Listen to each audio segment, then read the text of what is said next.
I am Dracula.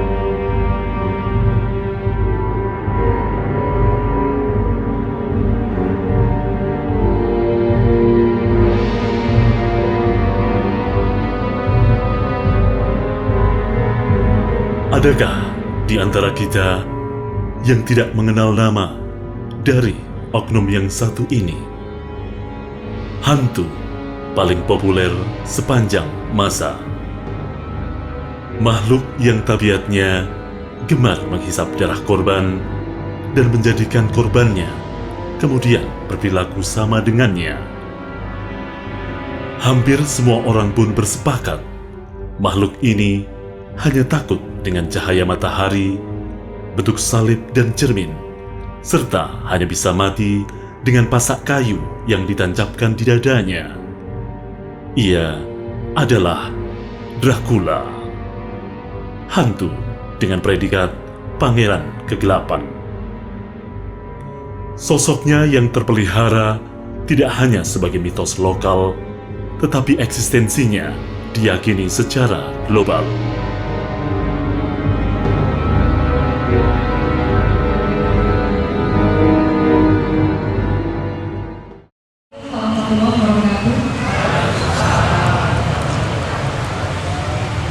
Sebelum waktu sholat isya, biasanya masih bisa dimulai sedikit.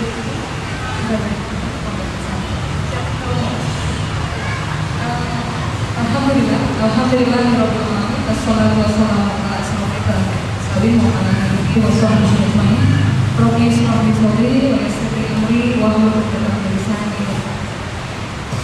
Mari sama-sama kita mulai kajian kali ini dengan bacaan basmalah. Bismillahirrahmanirrahim.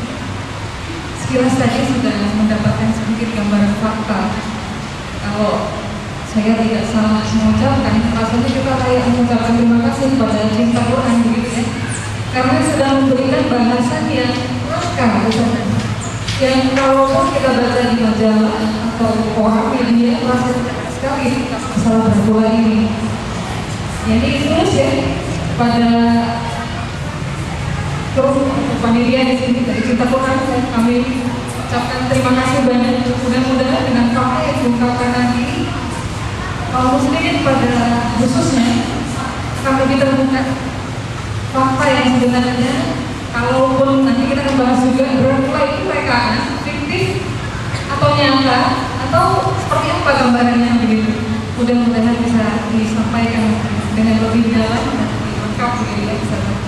Mungkin pertanyaan pertama, tanpa karena saya juga tidak waktu sebelum waktu sholat isya, mungkin kalau boleh ada orang bertanya kepada saya, Dracula itu apa sih? Gambaran saya adalah mungkin kalau tidak saya tidak paham. Sesosok hantu yang berwujud manusia, yang dia bersuka panjang kita. Kalau sekarang ditampilkan juga di film-film Hollywood itu dia handsome tampak begitu. Kemudian di saat bulan muncul itu keluar taringnya dan seterusnya gitu. Atau juga sempat ada disampaikan bahwa di Hongkong biasanya ada sosok yang disebut juga sebagai Dracula yang saat ini sebagai salah satu sumber devisa di sana. Nah, kalau saya boleh bertanya, pastinya boleh saja ya. Seperti apa sih faktanya bahwa kaum muslimin melihat gambar Dracula pada saat ini? Banyak orang seperti apa?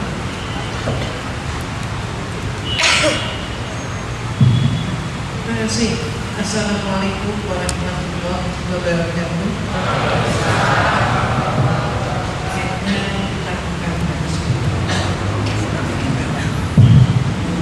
Nah, kalau kita berbicara tentang Dracula, saya ingin memberikan suatu gambaran dulu sedikit sebelum itu.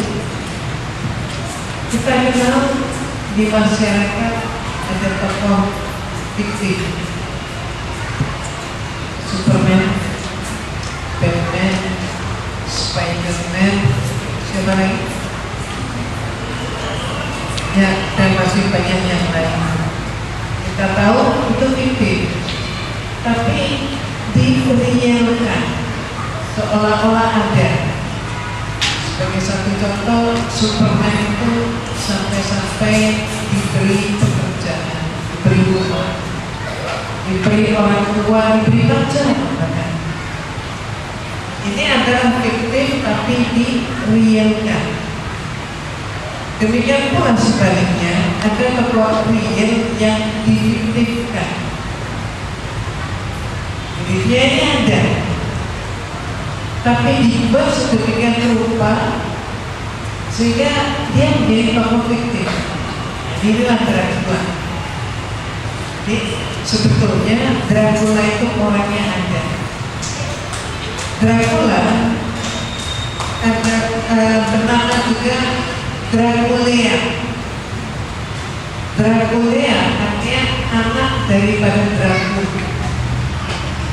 Jadi bapaknya Dracula ini namanya Dracul, dia seorang iklan.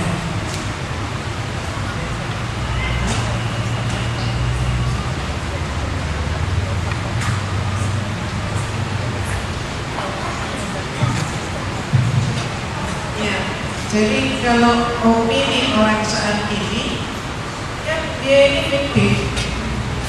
Jadi pakai tarik, ya, pakai jubah hitam, macam-macam. Tapi apakah dia seperti itu sesungguhnya? Enggak juga. Tapi dalam rangka membuat tokoh real menjadi fiktif, maka ditambah macam-macam termasuk tulisan darah. Nah, kenapa kok dia dianggap sebagai tulisan darah? Ini adalah suatu yang sangat menarik untuk kita ketahui, yaitu bahwa Dracula ini adalah pembunuh muslim terbesar sepanjang sejarah saat itu. Ini adalah Dracula.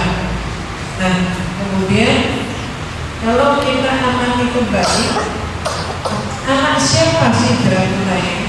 Karena tadi disebut Hongaria, ya, dari Hongaria, bahkan cerita tentang Dracula ini adalah sumber divisa. Jadi dibuat macam-macam sehingga sumber divisa daripada Hongaria antara lain adalah misteri tentang Dracula. Tentu dibuat yang sangat berbeda dengan aslinya. Sangat menarik kalau ditanya diurut ke belakang, kenapa sampai dibuat fiktif. Saya mengamati tentang sejarah-sejarah tersebut menyatakan bahwa yang membuat fiktif siapa? Yang membuat fiktif itu gereja. Kenapa dibuat fiktif? Karena sesungguhnya gereja sangat malu dengan tokoh itu. Apa malunya? Karena Dracula ini adalah sekali lagi pembunuh muslim terbesar sepanjang masa itu. Nah, kalau kita amati siapa bapaknya? Bapaknya adalah Vlad Dracul, Vlad kedua Dracul. Dan dia ini adalah dari pasukan elit, pasukan salib, bahkan dari Ordo Naga. Nah, ini adalah Vlad Dracul. Berseteru dengan ayah dari Sultan Al-Fatih, dan kemudian dia kalah. Maka kemudian dua orang anaknya, yaitu Dracula dan adiknya satu lagi namanya Radu. Radu dan Dracula itu diserahkan oleh ayahnya kepada pengasuhan Sultan Utsmani. Nah, kemudian dididik, dibesarkan di istana kerajaan di Turki bersama dengan Sultan Al-Fatih. Jadi antara Sultan Al-Fatih, kemudian Dracula dan Radu, mereka ini sepermainan. Suatu saat kemudian akhlak manusia memang tidak sama. Radu akhlaknya baik, padahal mereka bertiga ini juga dididiknya sama.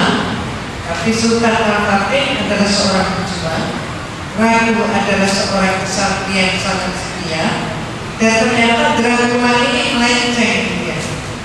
Dia melenceng, dia terkini-kini dan memang lama, sehingga kemudian dia menyeberang kembali ke habitatnya dan menjadi memusuhi Sultan Al-Fatih, dan berakhir sampai kemudian dia terbunuh, dan yang menghadapi dia adalah adiknya sendiri. Nah, tentang penghisap darah, bahwa dia menyatakan penghisap darah itu sebenarnya berawal dari Dracula ini mempunyai suatu hobi yang sangat berbeda dengan manusia pada umumnya.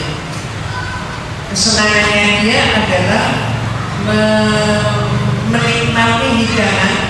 Jadi kalau makan itu minta dihibur, dan hiburan ketika dia makan itu adalah hiburannya adalah penyiksaan muslim Walasia. Jadi dia dari kerajaan Walasia itu disiksa, itu menjerit-jerit dalam itu muslim, ada yang diiris-iris dagingnya, ada yang kemudian diikat, ada semacam roda daging dibakar masih dalam keadaan hidup. Maka teriakan-teriakan, cerita-cerita daripada terhukum, tersiksa, itulah yang memuaskan dia. Jadi dia senang sekali, dia puas kalau sudah begitu. Tapi sebaliknya, kalau yang tersiksa itu kemudian kesakitan, kemudian pingsan, maka dia stop, jangan dilanjutkan, ganti yang lain. Apakah ada dia kasihan? Bukan, karena dia tidak senang, dia tidak terpuaskan karena tidak ada teriakan-teriakan. Jadi ketika orang itu kemudian sadar kembali, siuman, disiksa balik lagi, itu yang menyenangkan dia.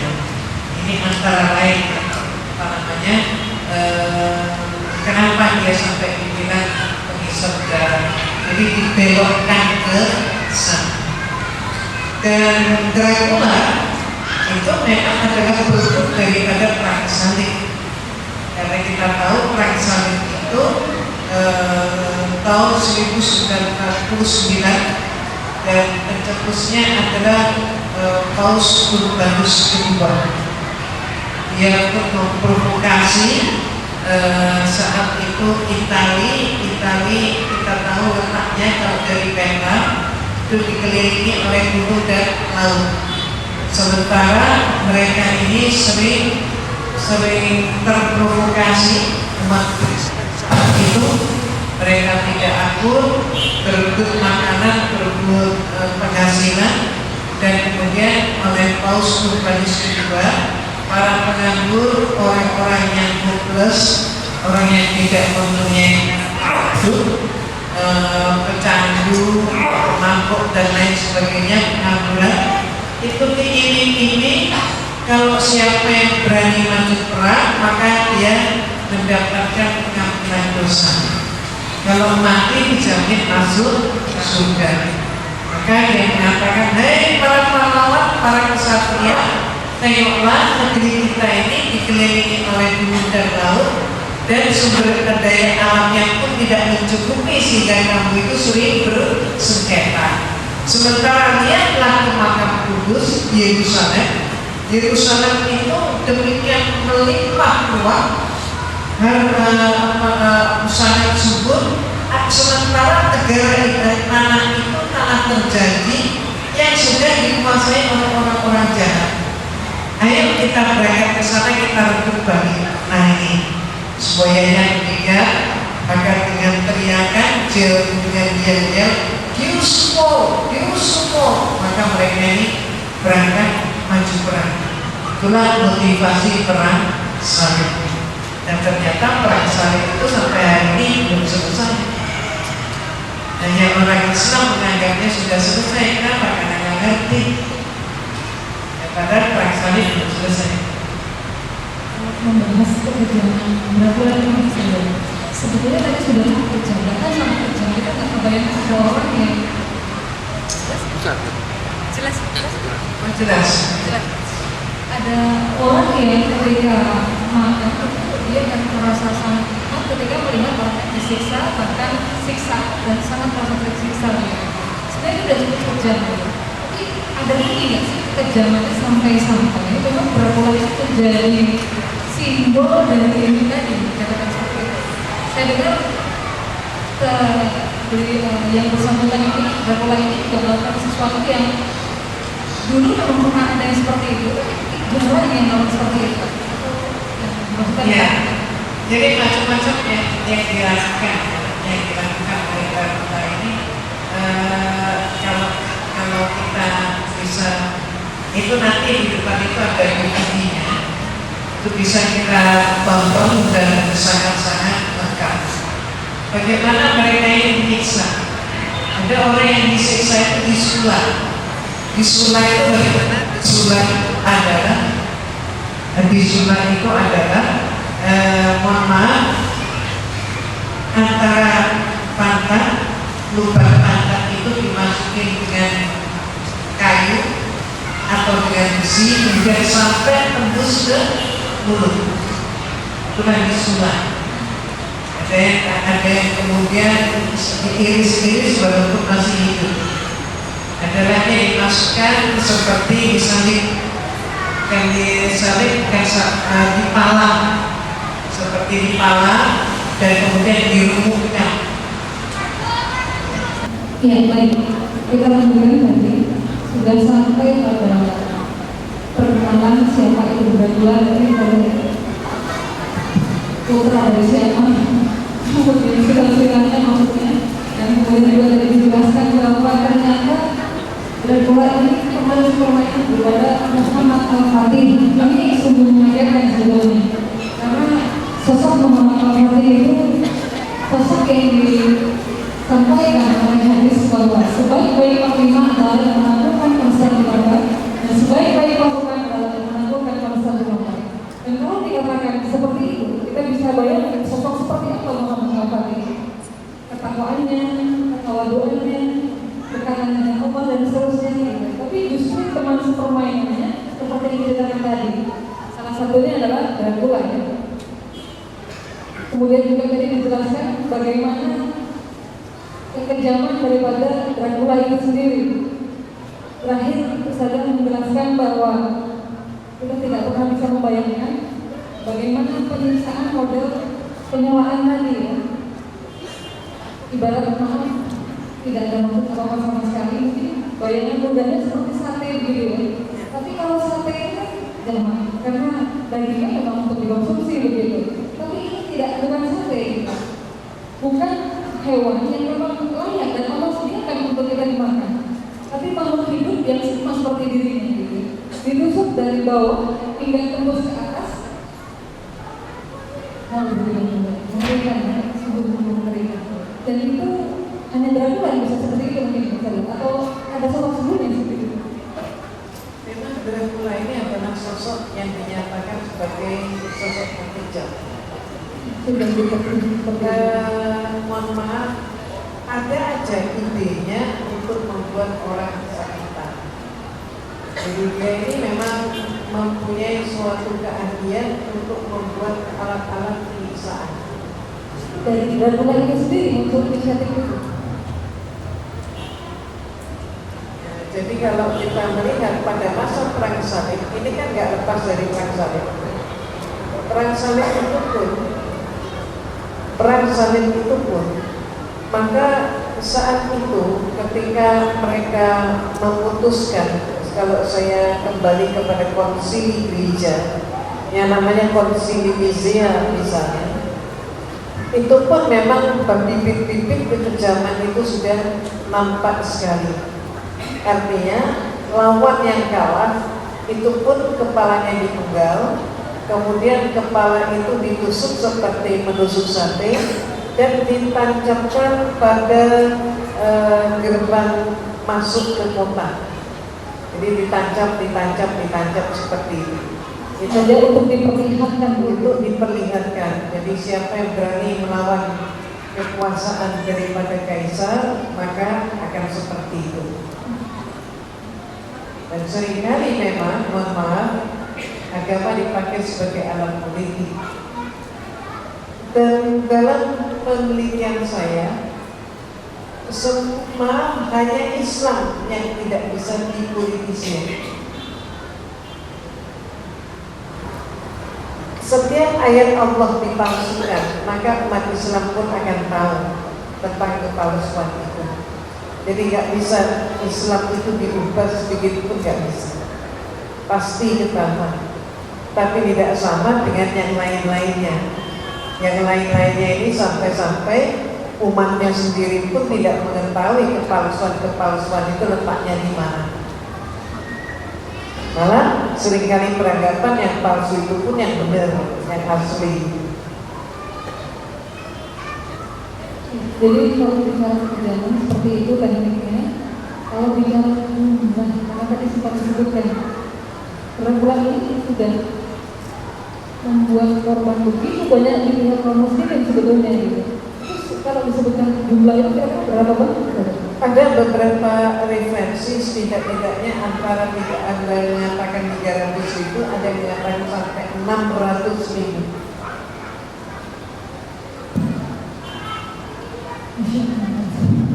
Luar biasa.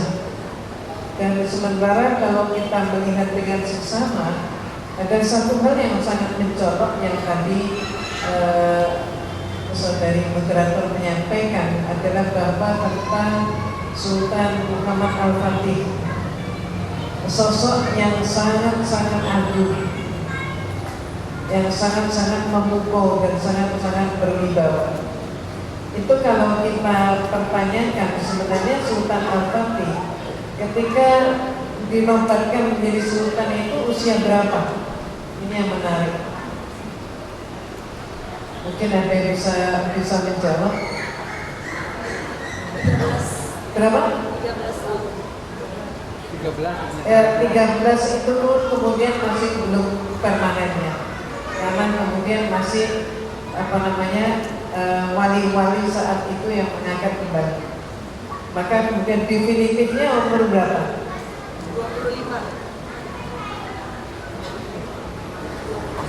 22 tahun. Coba mohon maaf, tolong bandingkan dengan kondisi kita saat ini. Kira-kira 22 tahun itu jadi apa? Anak umur 22 tahun itu bisa ngapain gitu. Padahal Sultan Al-Fatih ini kita bandingkan dengan Dracula ya. Jadi Sultan Al-Fatih ini adalah figur yang real gitu. Beda dengan Dracula yang ditambahin macam-macam begitu ya. Tapi itulah yang terjadi. Jadi Sultan Al-Fatih itu umur 22 tahun sudah menjadi penguasa dunia saat itu. Jadi wilayah Amerika kalau dibanding dengan wilayah daripada Turki Utsmani nggak ada apa-apanya. Kalau tadi sudah dijelaskan ratusan ribu korban dari pihak kaum muslimin, saya hanya bertanya, kok benci terhadap kaum muslimin ini gitu?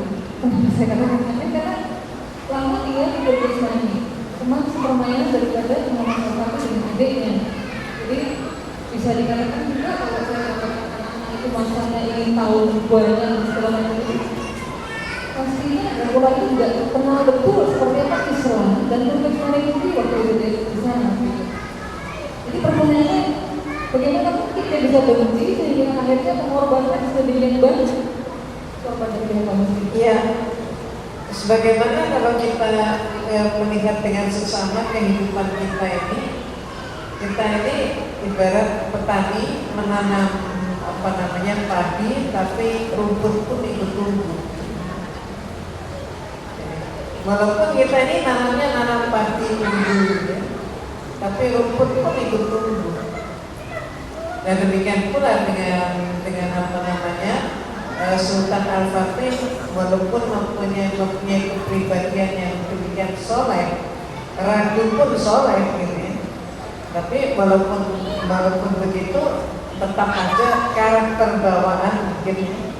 Jadi itu sudah nampak sekali karena juga kebetulan si Dracula ini memang culas. Dia adalah orang yang dengki, dan dia mudah terprovokasi. Sebagaimana sampai hari ini semua kita punya kitab suci Al-Quran, tapi mohon maaf banyak sekali Di antara kita ini yang lebih cinta dunia ketimbang akhirat. Lebih banyak kita ini yang kubu dunia.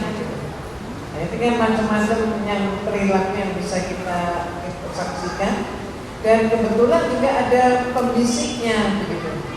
Jadi ada orang dari Malaysia yang sengaja menemui dia untuk menyatakan bahwa kamu ini adalah anak seorang raja, tapi kamu justru menjadi budak di negeri orang yang mengalahkan ayahmu.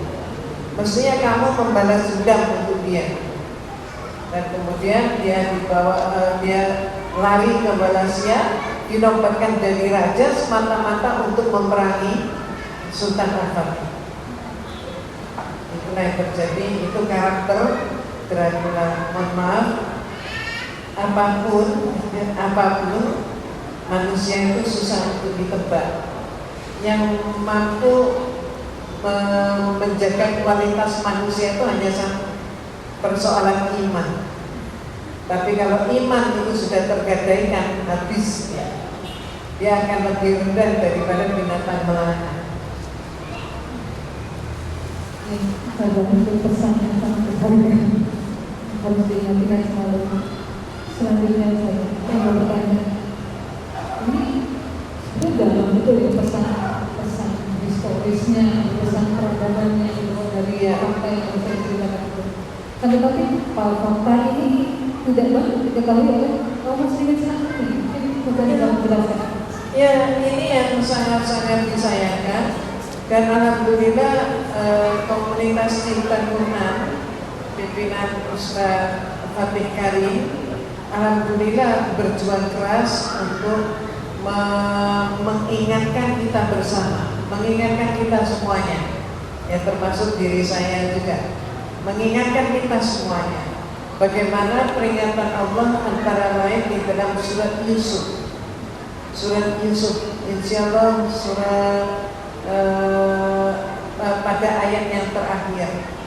Pada ayat itulah Allah Subhanahu wa taala berfirman, laqad kana fi qasasi ibratun liulil albab al-ayat. Pada kisah-kisah mereka itu terdapat ibrah yang berguna bagimu wahai kaum berpikir. Jadi pada kisah-kisah mereka, maksudnya apa yang dimaksudkan adalah sejarah. Pada sejarah terdapat ibrah yang berguna wahai orang berpikir. Kalau kita nggak mikir ya nggak bakal tahu. Itulah itu sejarah. Jadi sejarah itu sebenarnya sangat penting. Tapi kenapa kita mengabaikan? Padahal justru dari sejarah lah kita bisa berkaca. Sebab apa? Mohon maaf, sejarah itu senantiasa berulang. Pada periode-periode yang sesudahnya dengan pelaku yang berbeda, tapi esensinya tetap sama. Itu yang terjadi. Contohnya apa? Tentang perang salib. Perang salib ini pun sampai hari ini banyak sekali umat Islam yang tidak paham, tidak ngerti tentang sejarah perang salib yang dibentuk oleh Urbanus kedua. Sejak pertama kali perang salib, maka sudah nampak sekali yang mengatakan perang atas nama Tuhan, tapi Tuhan hanya dipakai nama. Sebenarnya apa? Sebenarnya adalah niatan untuk mencaplok sebuah wilayah. Keserakahan ini yang terjadi. Dan ternyata sangat mengejutkan ketika peristiwa 9/11 terjadi. Saat itu George W. Bush menyatakan, this war on terrorism is going to take a while.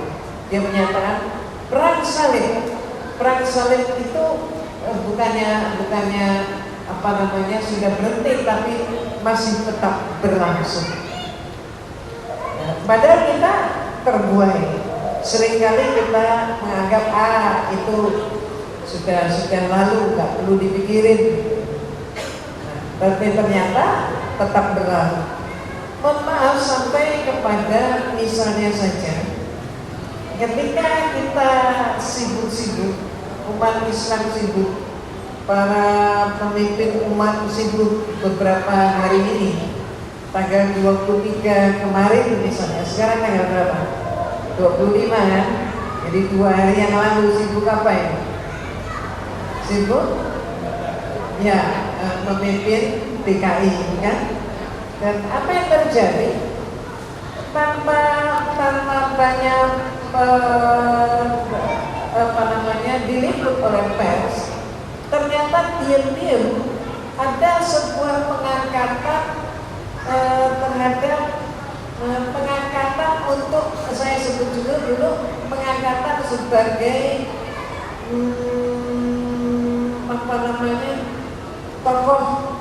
tokoh sejarah nomor 1, tokoh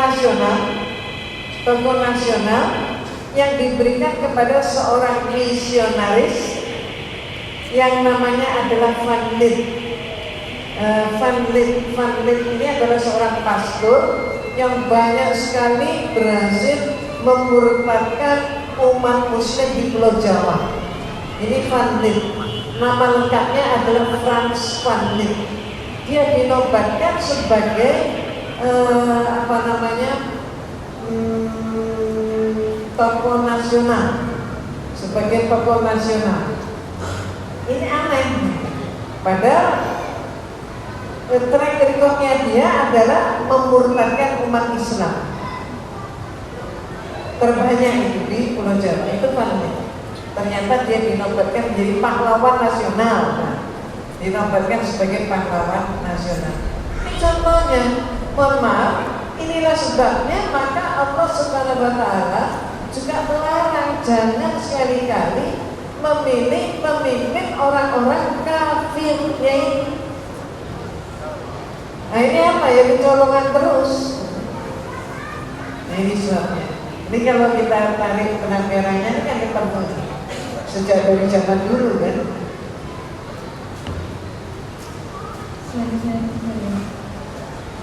Seberapa penting kalau tadi sudah disampaikan, saya tidak pernah membaca buku saja di tanda teror itu isinya luar biasa, tapi sepertinya dalam pengarang karena gambarnya begitu sadis, lampu yang teroris sebenarnya. Di situ Ustazah menjelaskan bahwa peradaban yang paling lama dalam peradaban Islam dalam penyelamatan yang penting 14 abad lamanya. Kalau saya ambil dengan yang tadi disampaikan, apakah pada waktu itu ayah daripada Dracula ini berarti mengakui kekuasaan kejahatan itu sampai mau menyerahkan anaknya kepada waktu itu Padre Mani ya? Ya, itu merupakan juga suatu taktik gitu ya. Taktik pada masa perang saat itu. Orang yang kalah itu untuk menyelamatkan keturunannya supaya tidak dibunuh, maka diserahkan pada penguasa lawannya. Jadi seolah-olah harta yang paling besar yang dia serahkan, padahal ada maksud apa? Maksudnya adalah ya supaya keturunannya nggak sampai dibunuh. Itu maksudnya. Nah, padahal itu menjadi, mohon maaf, ratu alhamdulillah soleh, tapi Dracula ini duri dalam daging. Nanti supaya lebih jelas lagi, apakah kita ada kesepakatan damai begitu antara Hungaria dan Rusia yang mau menyerahkan Dracula itu? Ya pada saat itu mereka menyerah, jadi kemudian mereka pun sepakat untuk mengikuti semua aturan yang ditetapkan, tapi ternyata ya, dia menyusun kekuatan. Berikutnya, seberapa penting kalau tadi sudah ditekankan juga, tapi saya ingin lebih hurufnya lebih dalam, mungkin dari bawah juga lebih jelas. Seberapa penting kalau muslimin menguasai sejarahnya, terutama peradabannya yang agung, terlebih dalam hal ini kalau saya mendengar dari awal, sebetulnya kalau muslimin dengan sejarah yang dibuat oleh pihak lawan tentu menjadi kesakitan begitu. Ya, seberapa penting ini sampai banyak ahli pikir yang menyatakan bahwa suatu kaum dia akan kehilangan jati diri kalau dia tidak tahu tentang sejarah. Dan ini sekarang ini kalau kita melihat bahwa pencitraan terhadap Muslim sedemikian dahsyat dan negatifnya disebabkan juga karena banyak orang Islam yang tidak mengetahui tentang sejarah Islam, sehingga ketika mereka katakan misalnya membuat game, maka kemudian membuat game itu ternyata menjelekkan Islam, aktor jeleknya adalah Islam, ternyata diterima oleh umat Islam, yang mereka terus membuat semakin melakukan caci maki. Karena apa? Karena tidak ada penolakan dari umat Islam. Itu yang terjadi. Ketika umat itu tidak memahami sejarahnya, yang terjadi bukan kebangkitan yang diraih, tapi justru semakin terpuruk dan terus terpuruk. Semakin terpuruk. Selanjutnya, apa yang harus dilakukan seperti itu? Apa yang harus dilakukan kaum muslimin? Ya. Dalam posisinya sekarang. Tuh. Saat ini adalah yang harus kita lakukan, semakin harus kita pergencar untuk meneliti sejarah. Satu hal lagi, sebagai contoh saja pentingnya sejarah. Coba Ibu Bapak juga saya mau tanya, penemu benua Amerika itu siapa? Ya, Columbus. Semua kenalnya Columbus, gitu kan? Tahukah kita itu sejarahnya dipelintir? Christopher Columbus sebenarnya adalah pembunuh bayaran. Dia adalah pembantai Muslim Andalusia yang melarikan diri ke benua Amerika. Maka dia justru di-hire oleh Ratu Isabella yang berhasil menguasai Andalusia. Dia di-hire oleh Ratu Isabella untuk memburu Muslim Andalusia yang lari ke benua Amerika. Maka setelah kemudian dia teliti, dia ketemu, dan mohon maaf, ketika ketemu itu ternyata antara Muslim Andalusia dengan pribumi benua Amerika ini sudah banyak yang melakukan pernikahan. Apa pribumi benua Amerika apa? Indian. Jadi Indian zaman itu sudah banyak yang Muslim. Kemudian ketahuan oleh Columbus, apa yang terjadi? Mereka dibantai. Dan kemudian kepalanya dipotong. Kepala itulah yang kemudian dinaikkan dalam perahu-perahu, kemudian sebagai lapor kepada Ratu Isabella, buktinya ini kepala. Dan dia dibayar dengan jumlah kepala yang berhasil dia bawa. Itulah yang namanya penemu benua Amerika. Padahal kita tahu berarti penemu benua Amerika siapa? Muslim Andalusia. Pribumi benua Amerika adalah India. Nah, Christopher Columbus adalah pembantai Muslim Andalusia. Banyak sekali sebenarnya sejarah yang diputar balik. Tapi karena kita nggak ngerti, akibatnya kita jadi bulan-bulanan. Jangankan kebangkitan yang terjadi, malah semakin kita terpuruk dan semakin kita lupa dengan jati diri kita sendiri. Mungkin satu contoh lagi kalau diizinkan. Negara tetangga kita, Filipina. Hari ini Filipina itu mayoritasnya agamanya apa? Kristen dari Katolik kan? Katolik. Tahukah kita bahwa sebenarnya Filipina itu dahulunya adalah negeri Muslim yang sangat kuat? Mana? Kerajaan mana? Muru. Tapi hari ini terpinggirkan. Yang ada adalah mereka. Mohon maaf Ibu dan Bapak, tidak mustahil, lebih baik kita berbicara secara lugas. Kalau kita tetap terlena, tidak mustahil akan seperti itu. Contoh konkret, hoax kemarin gimana? Betul ya? Udah tahu kan Mr. Hoax? Ya, nyaris kan kita. Tapi perjuangan kita belum selesai. Perjuangan kita belum selesai. Lihat bagaimana tentang Singapura. Singapura seperti apa? Bagaimana pribumi Singapura saat ini? Siapa pribumi Singapura? Melayu. Hari ini tidak ada Melayu di Singapura menjadi pegawai negeri.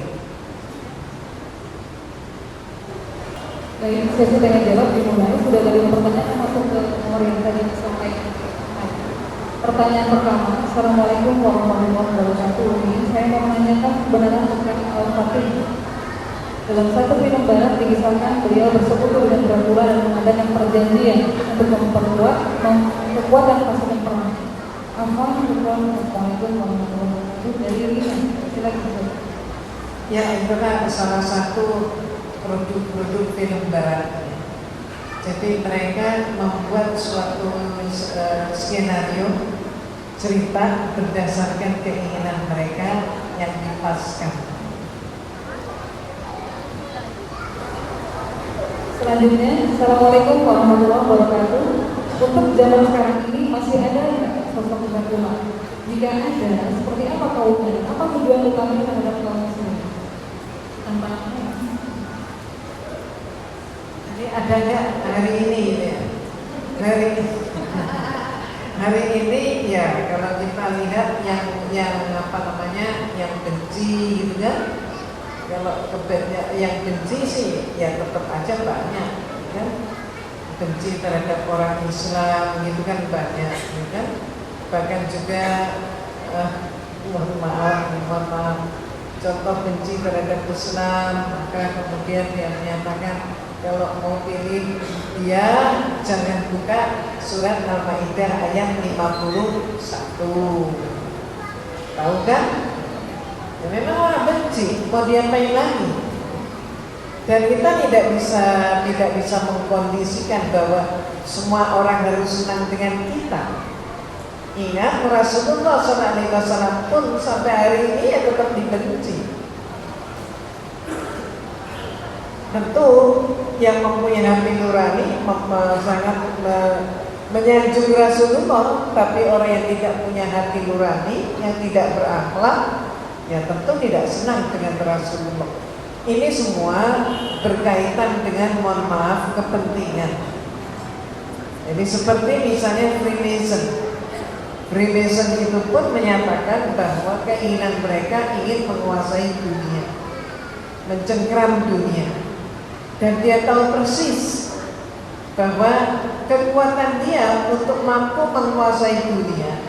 Jadi kalau Islam itu kan pernah 14 abad menguasai.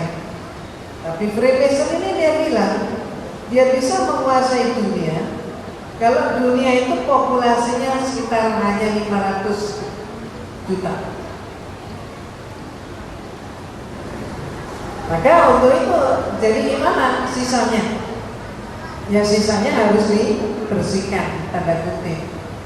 Pembersihannya bagaimana? Ya bisa dengan perang, ya kemudian bisa dengan pembantaian, bisa juga mohon maaf dengan pemandulan dan lain sebagainya. Itu Freemason. Jadi kata-kata seseorang itu, mohon maaf, sekali lagi, kalau tanpa iman dia akan serakah, dan keserakahan itu yang membuat dia itu kemudian mempunyai pemikiran macam-macam, bahkan mengeksploitasi manusia, bukan manusia.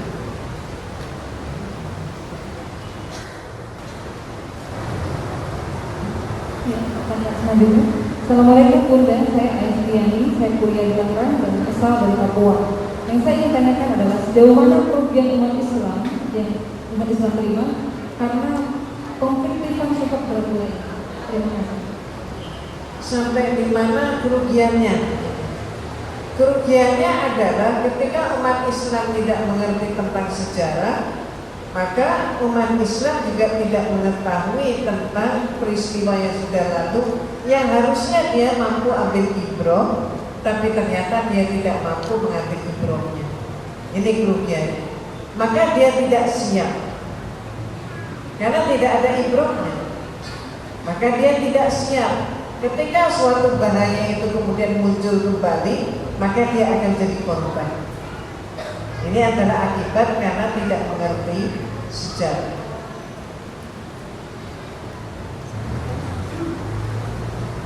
Assalamualaikum warahmatullahi wabarakatuh. Bagaimana kronologi terbunuhnya Rasulullah? Saat peristiwa apa? Saat itu bagaimana kondisinya? Jadi Dracula itu kemudian dia tidak banyak yang mengisahkan, tapi dia terbunuh oleh adiknya sendiri, Radu, dalam peperangan. Dan setelah itu alhamdulillah, setelah ini tidak hanya terjadi di Wallachia, tapi juga di banyak kerajaan-kerajaan Kristen yang lain. Ketika kemudian pasukan mereka itu kalah dengan pasukan Islam, ini termasuk di di beberapa lintas peristiwa ya. Sampai kemudian ketika mereka kalah, pasukannya ini justru bertepuk tangan, ikhlas kalah, bukannya nangis, enggak, malah mereka senang. Islam yang berkuasa. Kenapa? Karena pemimpin mereka sendiri ternyata menurut para pasukannya, pemimpin mereka sendiri adalah pemimpin-pemimpin yang congkak, culas, dolim. Jadi mereka merasa bahwa di bawah kepemimpinan Islam mereka ini lebih terhormat, lebih baik. Akhirnya rakyat kecil berpihak pada Islam. Nah, tapi kondisinya sekarang adalah bagaimana rakyat kecil berpihak pada Islam, karena yang kecil-kecil itu justru orang Islam. Inilah makanya tuntunan agama kita juga menyatakan bahwa tangan di atas itu jauh lebih mulia daripada tangan di bawah. Kalau Islam itu pernah berjaya sampai 1400 tahun, nah kenapa kok sekarang harus tetap terpuruk? Maka sudah saatnya untuk kita mulai bangkit kembali. Dan momen untuk bangkit ini adalah momen yang sangat-sangat tepat saat ini. Kenapa? Karena kita sudah, kalau saya beranggapan, kita saat ini sudah berada di dalam titik nadir. Sudah waktunya kita untuk bangkit kembali. Jangan sampai kita tertinggal. Yang terakhir, kekejaman Fir'aun ketika tahu adalah Al-Quran. Kekejaman Dracula baru saja saya tahu. Apakah ada orang lain yang sesadis Dracula ini akan disebutkan? Sosok tandingan yang lain. Sosok tandingan yang lain. Sementara saya masih belum ketemu. Sementara masih Dracula. Dan saya masih harus membaca dan membaca. Tapi sosok yang sangat-sangat sadis yang saya ketahui sampai saat ini adalah Dracula.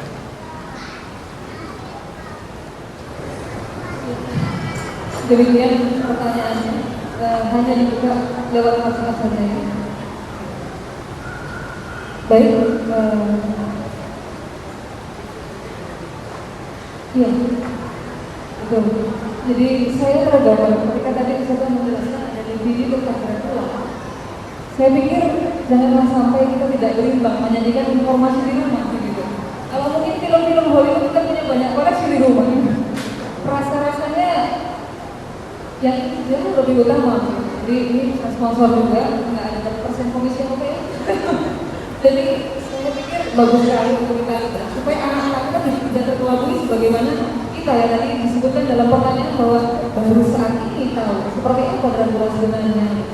Jadi kalau kemarin banyak sekali orang yang menonton Twilight Saga itu betul-betul dihiburi habis dan saya dibohongi habis-habisan begitu ya. Yang sangat sayangkan itu kalau saya sempat melihat berita itu bahkan diidolakan sosoknya. Nah ini yang menyedihkan.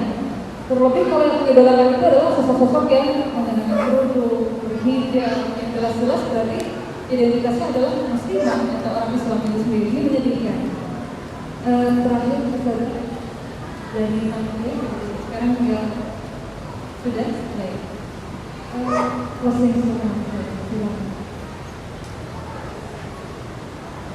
Tadi alhamdulillah dari panitia Muharram mengutip sebuah ayat Allah. Ayat itu demikian indah dan sangat-sangat penting. Innallaha la yughayyiru ma biqaumin hatta yughayyiru ma bi anfusihim. Tidak akan berubah nasib suatu kaum kecuali kaum itu berjuang untuk mengubahnya. Jadi perubahan itu tidak akan datang demikian saja. Atau istilah bahasa sehari-hari, tidak ujuk-ujuk mau berubah-berubah. Butuh proses. Dan lebih lagi butuh perjuangan.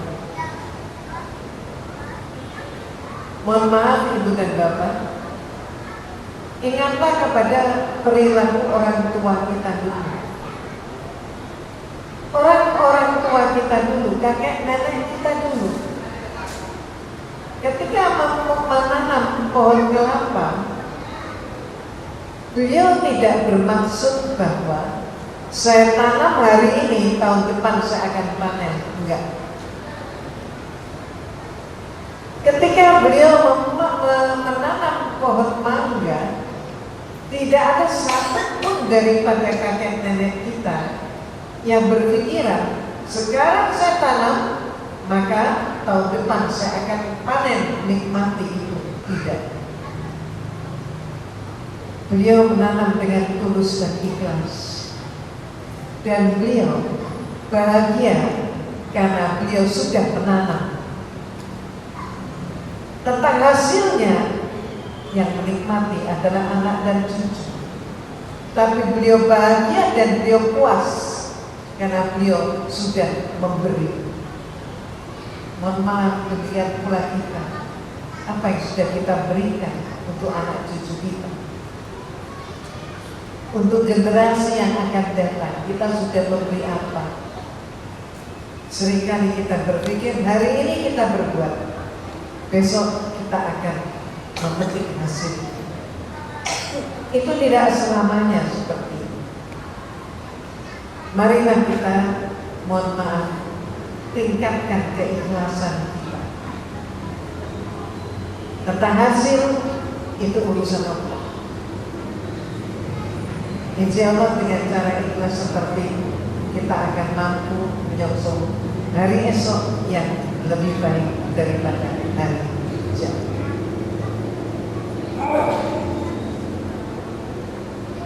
Baik, pertanyaan sampai di sini. Mudah-mudahan ini menjadi awal yang baik untuk kita berbuat sesuatu. Ada pesan